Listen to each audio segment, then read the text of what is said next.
get him. If you want to come over and ask me a question, I don't mind. Well, when I did and you responded to the whole like the sexist thing, your answer to that was really good. Cause you're like, oh, that's just biology. That's a great thing to like. I would want to include that at some point. Be like, well, there shouldn't be an issue with saying that. That's just straight up biology. Men are more. It's how men are. That's why a man's a man and a woman's a woman, and there's like clear separations. And I know there's women being born as men or whatever, like they're. I don't know. And what you have is you have a bimodal distribution, and you have some that are gender dysmorphic. And you have compassion for these, but you don't define the entire population by that. So that's also a good point to put in as well, I think, at some point maybe.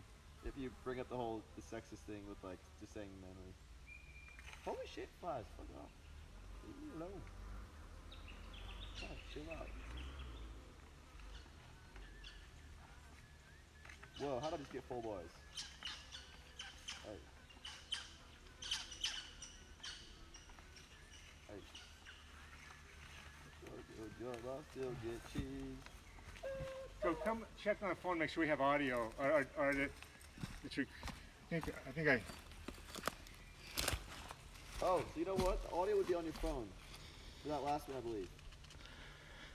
Right? I don't know. Yeah, it shows. It now shows the microphone's on, so that's good. That's good then. All right. I just need to shake it out once. Is it recording right now or not? It is recording. Okay. I'm just going to keep it running, and then maybe we'll get one that's decent. But do you want to stand here and ask me a question along the way, try it, or just do one regular? I just don't want to be standing there because then I like make noises. I like squeak. Do you think they can hear me if I ask from here? No. I think if you want to come sit down here and ask me something, do you want me to hand you the paper plates so I don't have to redo them? Do it in a just because you're gonna need a few runs of just audio now. So I think you gotta do it a few more times anyways. Yeah. Okay. But I wouldn't mind interrupting.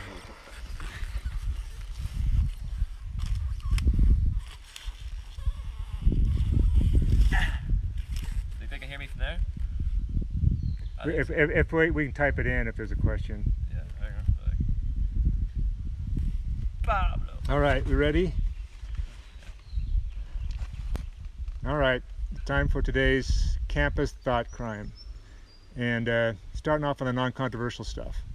So an equal pay for equal work law is anti-feminist. It works against the interest of women. Now, what probably comes to mind as we discuss a gender gap to most people is that there's a death gender gap, that men die on average 7 years earlier than women, or that they're 20 times more likely to die in an industrial accident than women do. If you go down to the Women's Studies Department, which I think probably is renamed to the Gender Studies Department, and likely going to be renamed to the Non-Gender Studies Department, I don't think that's what they're studying. But the ideas are meant to be challenged on campus, and independent of identity, gender, so that better outcomes are coming.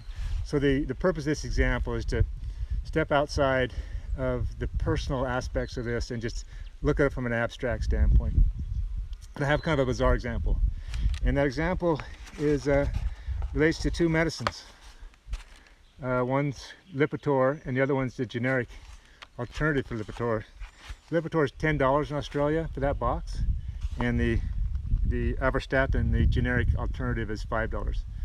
Cheap guy, I buy the generic because they do the same job.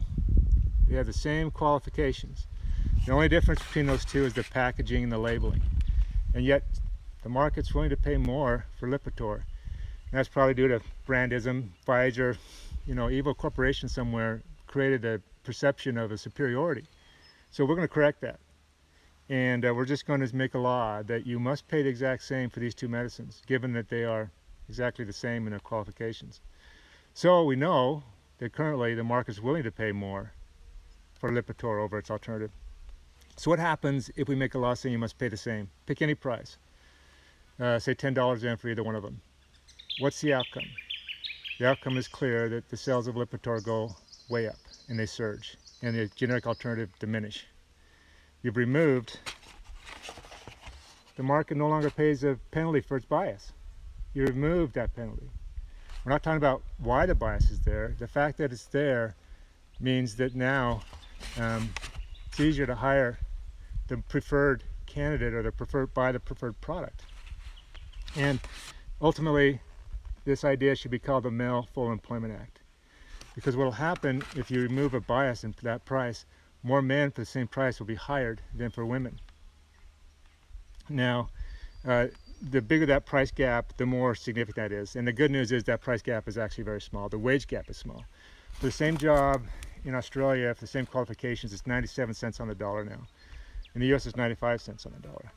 The bigger issue being the 78 cents that's often quoted are different jobs. And that's a different video that we can talk about how to remedy that and talk about it. But I'm actually just getting to the real thought crime today. And that thought crime,